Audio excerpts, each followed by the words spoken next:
All right. Hi, everyone. We're going to get started. Good afternoon. My name is Abe Chris from the Performance Office. Welcome, everybody, to the April 25th, 2024 office hours.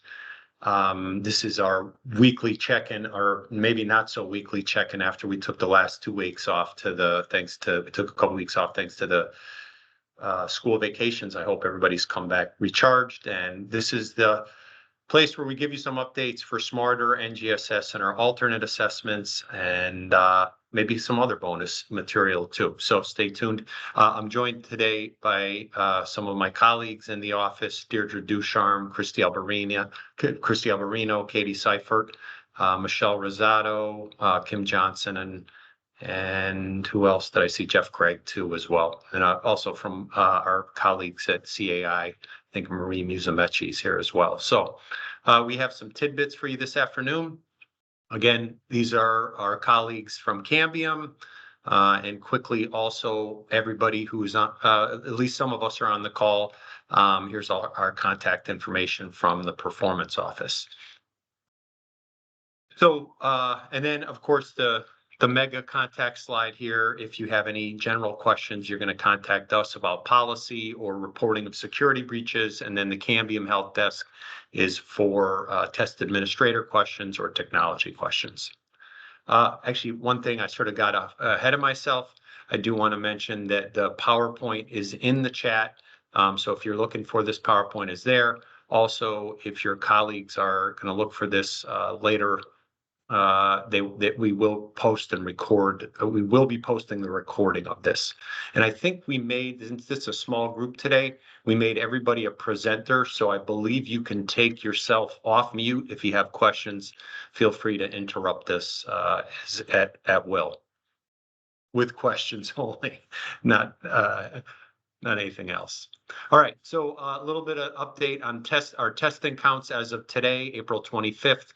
We're moving right along. We've completed over 60,000 Smarter Balance tests, as you can see, and over 30,000 NGSS tests. We've also moved quite along for alternates. Our CTOS and our CTAA are moving right along. So we are approaching 100,000 tests completed as of today. We did complete our KELP window, which is through the CAI system at the end of March. And so that is not here, but that window is over. Some reminders: all program materials are posted on the comprehensive portal. There's a link here. We did deliver all our TAMs and TCMs in late January, so you should have that stuff. Please note too, if you need extra materials, you can certainly contact us. You can drive by the building at 450 Columbus. We'll walk out and do a hand delivery, even if you really need some. You can also contact the help desk at 844-202-7583 if you want to just get them delivered from Cambium. But we have a little stash here, so if you want to come and say hi to us at the department, feel free to let us know and we'll walk them out to you. As a reminder, the window ends at the end of May. And then here is a link to our test administrator training that we have for test administrators who are doing the testing in the trenches with also the students. Update on the results. We haven't touched on this up until this point in our office hours, and this is a big piece of information. We will be doing rolling release of results once again this year. We will also be posting the results, the final results or the preliminary results, by mid-June.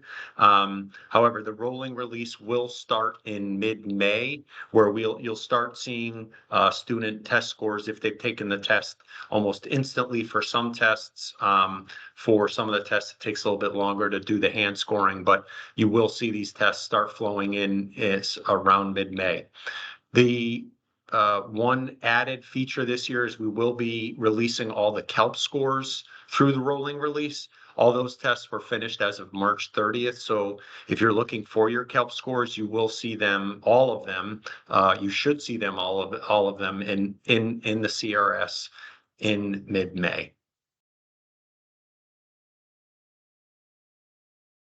And then one other update, we've touched on this several times throughout our trainings, but The attestation of training that we ask our TAs to do when they go in and sign in a test was tweaked once again in the last couple of weeks. We have been asking districts to type in the word summative when they are administering a summative assessment. So if you're getting any questions like, well, what is this box? What am I having to do this for? It's really to prevent folks from entering into an interim assessment. Believe it or not, it happens entirely too much, and we have to do appeals, and kids are getting tested on the wrong test. So, and the difference now is we actually added in summative parentheses end of year now, because we were finding that people still were entering in the wrong test. So if you're getting questions about this, we're just flagging for this for you all in case any test administrators are asking about it. Okay, we do have a bunch of updates on accommodations and supports issues, in particular CT SEDS and TIDE. So I'm going to hand it over to Katie and Deirdre, who are going to take us through the rest of the PowerPoint for our office hours. All right, good afternoon, everyone. So we're going to talk about some clarifications when we're looking at text-to-speech, just because we've been getting some questions regarding this. So if you go to the next slide, Abe. So when we're taking a look, one of the questions that we got was, does text-to-speech read, text-to-speech is not reading everything for all of my students' ELA items. Is there something wrong with the data entry or with the interface at this point? Certain writing items on Smarter Balanced ELA assessments are not key to TTS because they measure grammar and punctuation that otherwise might cue the student if it is read to them via the text-to-speech. So these items are specifically coded to perform this way, and it's not an error in the TTS and how the TTS is provided to the student. If your student inquires about their TTS not functioning correctly for these types of items, we recommend that you just encourage them to try their best and ensure them that the TTS will work on other items that do not measure grammar, usage, and punctuation. So, but if in doubt, feel free to contact the CAI Help Desk for guidance with your questions with that. So some other clarifications around text-to-speech is when we're that we've gotten some questions about is the embedded TTS and how that presents for that student. So just know the TTS does not use a human voice. There may be different voice options available on the operating system for your student's device. And we can see that in that image there's a few different options. But please refer to the tips shown right here for that. So you can sit there and you can look at also changing that student's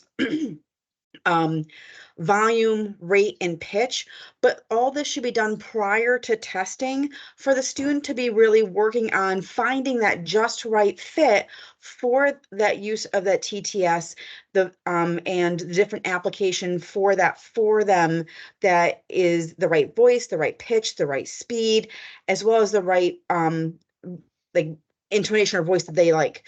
The other thing is that if you're noticing that with issues with voice pack, you will want to update your voice pack to a version 121 or higher for that. And once again, if there's any questions or concerns regarding this, please contact the CAI Help Desk and technical assistance. So now we get into, is TTS of items a universal tool? So when we're taking a look at TTS and universal and designated supports, for the purpose of the Connecticut standardized assessments, text-to-speech of items is not a universal tool, nor should it be activated for all students. To do this would be a violation of test administration procedures. Rather, TTS of items is a designated support intended for students with an identified need by those educator teams who use and benefit from TTS to support access to reading, seeing, or language and communication. So just remember that accessibility features should not be a one-size-fits-all process, and each student has varied and unique learning profiles and accessibility supports that need to be tailored to that student's individual learning profile. Furthermore, students should be familiar with using TTS during and even outside of instruction, and to see if they find it beneficial and necessary when accessing text. So one things that we should be really looking at is having them with that familiarity is before this use in the summative assessment, trial TTS on a practice or interim assessment. Not only see how does that student navigate through the use of TTS, but also ask for their feedback, because if the student does not find it beneficial, they may not use it during that assessment. Also, have them adjust the TTS settings on the student's device as prompted by the test delivery interface prior to testing. Also prior to testing, when you're doing the practice test or the interim block assessments, model how to activate TTS, because that application may be different from other applications that they use in daily instruction or throughout their educational environment. So we want to ensure that they are familiar with it, they know how to use it, and they have automaticity with using that tool, so it does not become an unintentional barrier for that individual during the day of testing. Also, just be aware that headsets are required for using TTS unless the student is testing in a one-to-one setting. But also know that if the student requires a reader support and TTS is not appropriate for some reason, that the human reader of items may be appropriate, more appropriate for that individual student. So we always say, if you want more information, feel free to contact us, but also refer to the Smarter Balanced Read Aloud guidelines for additional information. So when we're also looking at this, we're also going to be looking at who is eligible for TTS or text-to-speech for the Smarter Balanced ELA passages. Once again, for the purpose of the standardized assessments, text-to-speech for Smarter Balanced ELA passages is an accommodation for students who cannot access print or text due to significant visual or print disability. For example, visual impairment, print disability, or dyslexia. To determine eligibility, teams should complete and review the decision guidelines for text-to-speech of ELA passages as a screener. The PPT and Section 504 teams' responses must show that there is a preponderance of evidence supporting that student who has a visual or print disability that confirms that text-to-speech is used throughout that student's daily instruction in order to access materials, and that this is a global overarching need for this individual and not just for a test. Additionally, students that qualify for this accommodation are those students who, in spite of intensive and extensive instruction and intervention in the science of reading or in Braille acquisition, are still unable to access print materials without the provision of more extensive accommodations, such as audiobooks or screen readers or Bookshare and other types of alternate educational materials. If there is evidence of that specific word reading disability that impacts their ability to decode and encode words and phonological processing, text-to-speech might be an appropriate accessibility tool used during instruction and on assessment. However, attributes of a specific word reading disability or dyslexia should be evidenced within that student's current evaluation results and current programming as outlined within their plan. In context of assessing reading comprehension on statewide assessments, TTS of ELA passages for Smarter Balance should only be provided to or as an access point tool to the text. Otherwise, this provision of the accommodation alters the construct of what is being measured, and reading comprehension now becomes listening comprehension. So we've also listed here some additional resources for you that can support teams in their determination of what is the best fit and the most appropriate support for that student. And now I'm going to pass it over to Deirdre. Great, thank you, Katie. Good afternoon, everyone. It's great to spend some time with you on this Thursday afternoon. I would like to take a few minutes just to provide some updates pertaining to CT SEDS and TIDE, like our favorite topic these days. The good news is while some of you were on April break, or at least your students were on April break, we worked very closely with PCG to improve the off-code files that we've promised you over the course of this school year. So with a little bit of, it was a bit of a lift, as most things are when implementing a brand new system. So the good news is that we were able to push forward off codes for students that had amendments over the course of this year on their 504 or IEPs, if there were some changes through review, revise processes, etc. So with that said, if you worked with us maybe over the course of the last few weeks, wondering why certain accommodations are still listed in TIDE, or perhaps accommodations from previous plans were listed in the system, you should now find that the only accommodations listed in CT SEDS are those accommodations that are reported in the student's finalized and implemented plan.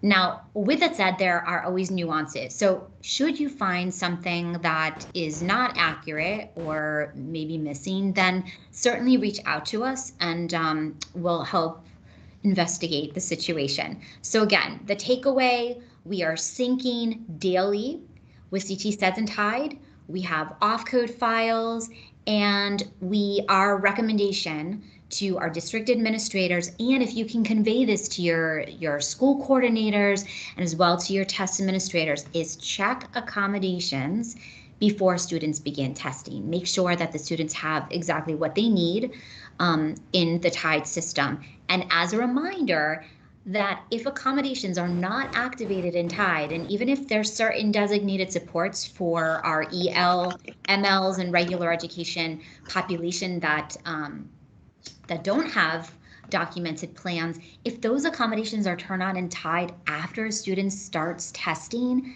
there's a chance that that support or accessibility feature is not going to work with the test delivery interface. So we really want to eliminate any kind of breaches or test irregularities. So please encourage your staff to take some time to double check those accommodations. And as it pertains to CT SEDS, there are reports within the system that can help our administrators do that, but we do recommend that you check your accommodations in TIDE against those listed in CT SEDS. And here, what we've done is we've showed some, we included a screenshot from CT SEDS that represents the student's begin date. And if you look, actually, I can't see because I have old eyes, but I think the date is April 4th of this year. And essentially, the point is when we talk about implemented plans, and we'll ask you, when was the plan implemented? You want to look at the begin date indicated in CT SEDS. And so if, let's say, you are not finding accommodations turned on in TIDE, today is April 25th, and you're wondering, well, where are the accommodations? If you then go into CT SEDS and find out that the plan does not implement until May 3rd, then you shouldn't expect to see those accommodations until May 4th. And the reason why is there's a 24-hour lag between accommodations carrying over from the CT SEDS system to TIDE. And what we've also included here is a screenshot that shows certain demographics in TIDE that should be activated in order to accept those accommodations from CT SEDS. So we always ask that you verify the student's grade of enrollment. We want to make sure that the accommodations listed in a finalized plan, like the grade for the plan, that it aligns to the student's grade of enrollment in TIDE. So if the student is a 6th grader, but the accommodations are for grade 5, then that would explain why those accommodations aren't passing over. The other thing is check your student's IDEA or 504 indicator on the TIDE dashboard. You want to make sure that one of those is activated if they have a plan in CT SEDS. We're finding a lot of accommodations not coming through only because the PSIS coordinator needs to make some updates to the student's registration file. So if you find that IDEA or 504 is not activated in TIDE, then just reach out to your PSIS coordinator. They can make that update, and then the indicator will be activated overnight. So again, there may be a 2-day lapse for accommodations to sync from CT SEDS to TIDE if you're missing the indicator, but that's a really easy fix. And so we've just showed you on this slide what those fields look like. And if you have any other questions about why accommodations may not be syncing to TIDE, take a look at the students' SACID in CT SEDS. There's a little rumor, it's actually not a rumor, but I've heard that there may be instances where teams are able to put in like a temporary ID, and Katie could probably speak better to why that is. But if teams are not using a legitimate SACID, then there's nothing to match on for TIDE, since we directly link with PSIS, and the student SACID is the key indicator for everything that we do involving student records.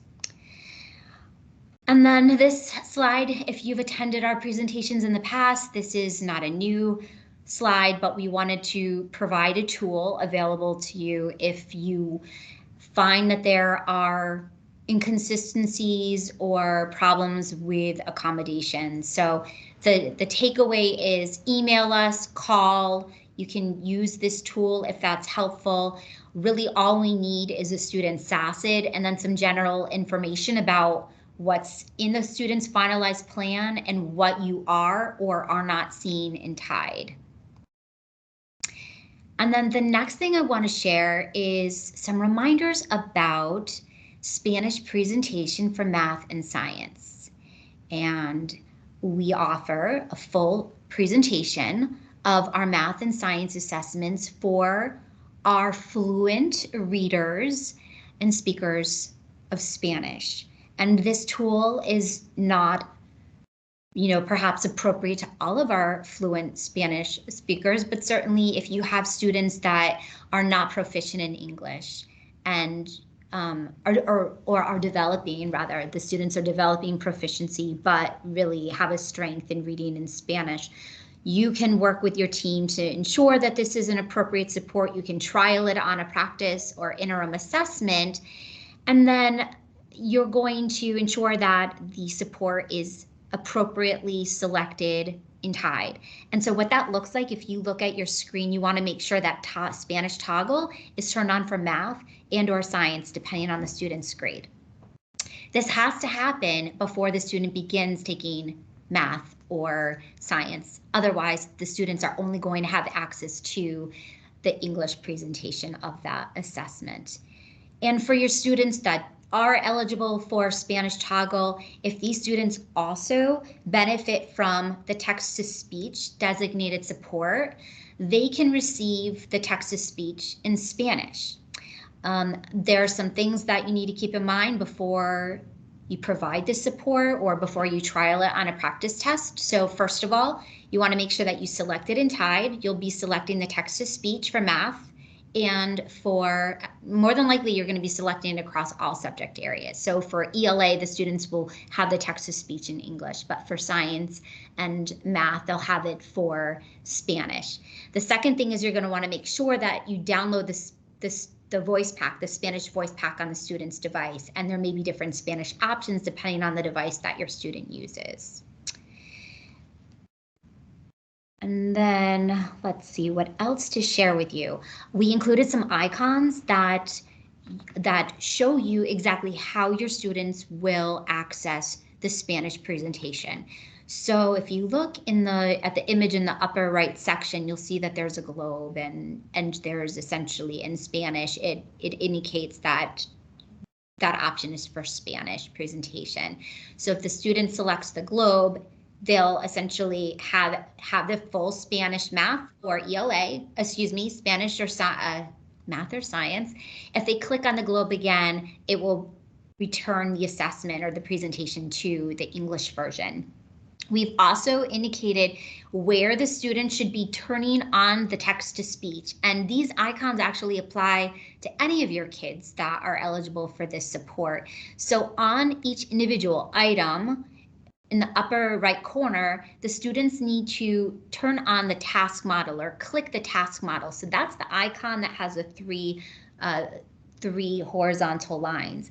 And then when they click on the task model, there's a menu of options. So here you'll see the first image shows that the student will click read the passage, and that would be appropriate for the math or science stimuli. And then in the image next to that, you'll see that the student has an option to read the question or read the item responses. We do have a caveat for a number of our students in Connecticut that use Chromebooks, we do have a version issue with the Spanish Voice Pack. So Voice Pack does not work on version 119. So we recommend that you do an upgrade if you do have students that need the Spanish presentation and not Spanish presentation, but Spanish text to speech. So we recommend that you upgrade to versions 121 or 123. All right, so I left you no time to ask questions. So if you have a few moments just to stay on, then we will answer any questions that you have. Deirdre, we have a question from Tara in the chat, and it says, is there a recommended Spanish voice pack? One of our schools complained that with what was on the current devices. You know, I don't have a good answer for that because there are limitations depending on the actual device that students use. So, you know, if let's say Chrome is not, if the voice pack options are not ideal on Chrome, but you have a different testing device that the student could use, either like a desktop or maybe an iPad or something like that, perhaps you could consider switching the type of testing device that the student is using. But with that said, I recommend contacting the Cambium help desk. And, you know, Marie's on this call, maybe Marie has some suggestions, but our staff at Cambium will absolutely help you troubleshoot any of the technical issues, including things related to voice pack and text to speech and things like that. Deirdre, just to follow that up, I want to reiterate that the help desk is going to be your #1 support when it comes to technology issues, and they can help you troubleshoot any issues you may have and go through it with you. Great, thank you. Thanks, Marie. Heather, thanks, Deirdre. Heather, I see we like unrelated questions, so these questions are welcome. Yes, when are loss results released, administration? You're kind of beating us to the punch. We hope to send an email. See what you get when you attend the office hours. We hope to send an email tomorrow with the final release. We're doing some QC on it. And to be honest with you, there's our results already flowing into it because we're doing a soft release on it, but you should get official word tomorrow.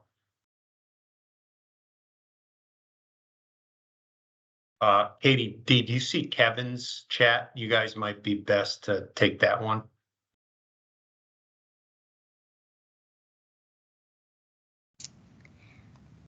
So the best thing, Kevin, is because the IEP is the legally and binding document, and the implementation date is the date that the team has agreed upon, including the parent, to implement. The parents do have within their rights a period to review that information and if need be, or if the parent is in disagreement, to disagree with the recommendations of the PPT, and that goes into the prior written notice.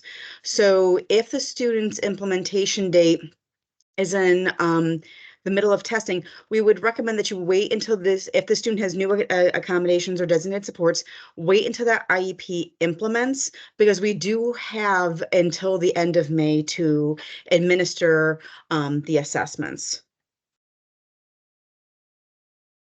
Katie, do you want to also, like, let's say hypothetically we're nearing the end of May, and if for some reason a student's plan has not implemented, Katie, do you want to talk about what teams, like the arrangement that teams could make with the parent if they were in agreement to like expedite the, like waive the 15-day review. Absolutely. Yeah, good point, Deirdre.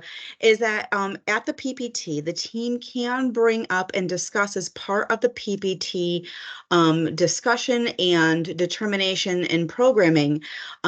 If the parent is in agreement to waive waive the 15 days of the prior written notice and have the IEP implement prior to that 15-day time frame. So PPTs can do that based on district guidance on the usage of prior written notice, utilize that prior written notice as part of the PPT process, and in that discussion and with parental agreement, come upon an agreed upon date of implementation with that.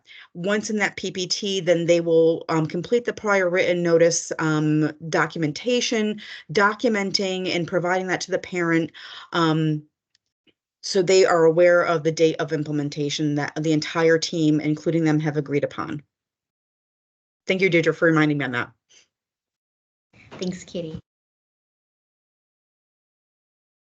Thanks, Katie. Thanks, Deirdre. Thanks for the question, Kevin. Any more questions from anybody in the chat, or do you want to raise your mic and you can certainly chime in? We'll wait here for a few seconds here if anybody has any last minute questions.